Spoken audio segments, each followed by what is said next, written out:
Let's look into the refrigeration experiment. So this is our refrigeration test rig, the experimental setup for doing this refrigeration experiment. So let's familiarize the parts first. As we know, for a vapor compression refrigeration system, there will be four important components: compressor, condenser, expansion device, and evaporator. So this is our compressor, this is the condenser, and this is the expansion device, and then it goes into the evaporator coil. So this evaporator coils is wound in the chiller. So this is our chiller. This is an insulated chiller in which we have kept 10.5 kilograms of water inside that. So this is our mass of water, and this is the sensor to measure the temperature of the water.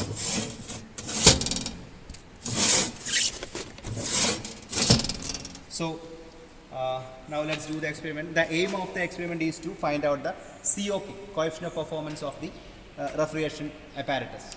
So we know that the coefficient of performance is determined by the formula refrigeration effect by work done. So how to calculate the refrigeration effect? It is by using the formula mCp delta T of this water, the mass of the water into specific heat of water at constant pressure into the temperature difference that is occurring in this experimentation, right? So what we need to do is let's switch on the main switch. So the compressor is started. Now we need to measure the temperature of water at first itself, because we need to measure the temperature before this refrigeration begins. So let us note the temperature readings by adjusting the knob to T5. So T5 is the temperature of water in the chiller.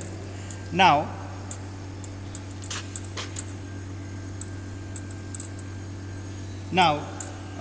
the process, as you know, it is the isentropic compression in the compressor, then isobaric condensation in the condenser, then the isenthalpic expansion in the expansion device, and then isobaric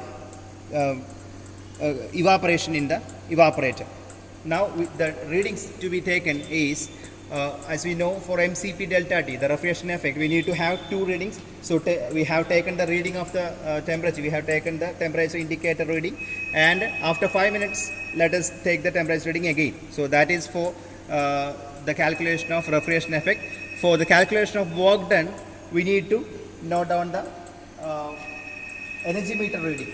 So here we can see the energy meter, and the energy meter constant is available. So by using this energy meter constant and the reading for the time taken for 5 revolutions, we will be getting the compressor work input, right?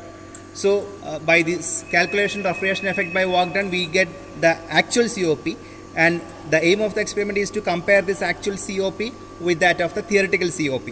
For theoretical COP, we go for the pH chart, the pressure enthalpy diagram. We can plot this pressure enthalpy diagram using the suction pressure and discharge pressure. So the only two parameters to be measured for calculating the theoretical COP from the pH diagram is the two pressures, suction pressure and discharge pressure.